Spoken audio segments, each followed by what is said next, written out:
Hola. No, ¿de qué trabajas? Pues a ver si espabilas. No se puede estar toda la vida aquí sin hacer nada. Camilo. No, espera.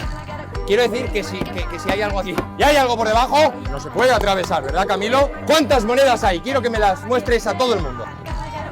Hay 3. Y me gustaría que de 1, 2 y 3, ¿tú crees que yo puedo hacer que todas estas monedas atraviesen? 1, 2 y 3. Si yo pudiera hacer esto, sería increíble. ¿Preparados? Coge el taburete, déjalo aquí.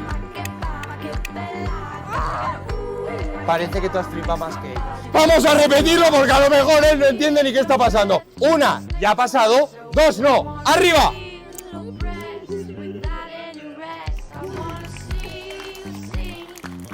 ¡Mola no!